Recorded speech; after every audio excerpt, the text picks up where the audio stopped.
So hi everyone, I'm here to talk about aging today. So the first thing I want to do is clarify some misconceptions about aging.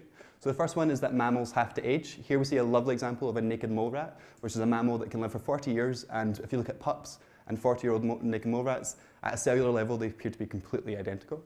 The next misconception is that lifespans are always increasing. We've become kind of complacent, in fact, that in the Western world, the lifespans are always going up. However, just last year, there was data really showing that in the UK, the average lifespan decreased for the first time.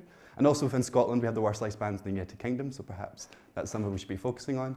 And then finally, is aging a disease? We see that aging is the kind of primary risk factor for a variety of the biggest diseases of our age. So what if these are in fact symptoms of one main disease that currently we're just calling aging? So with all that out of the way, to kind of change the way you think about aging, if we do think about a disease, how can it be treated? So the way that is the best known way to increase lifespans is dietary restriction. So this is a kind of reduction in the amount of calories you intake without inducing malnutrition. It's been known for 100 years to extend lifespan and increase health span, which is the amount of time you live without disease, from everything from worms and yeast all the way up to primates. The big main problems with dietary restriction is that it's not advisable as a lifestyle. You become very emaciated and weak. And also the mechanism is a complete mystery. So even though we've known about this for 100 years, we don't have any idea how dietary restriction actually works. One thing that's getting a lot of buzz right now is hydrogen sulfide, which could be the way dietary restriction causes you to live longer. It's a molecule your body produces. And it's been shown in animals that can't produce hydrogen sulfide, they don't get positive effects when they're put in dietary restriction diets. So therefore, it may be the key thing that causes you to live longer when you eat less.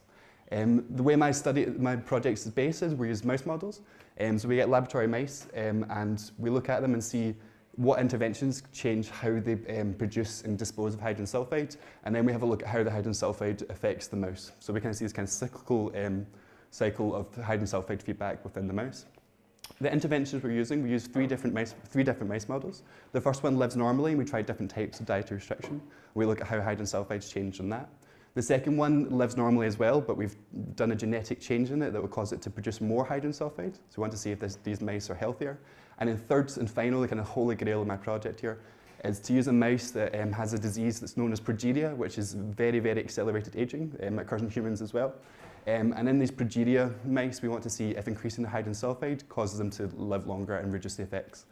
If we manage to achieve that, it'll be really nice kind of early data to suggest that hydrogen sulfide could be used as a potential therapy for aging, and it could kind of revolutionize the way we think about aging as a disease. Thank you very much.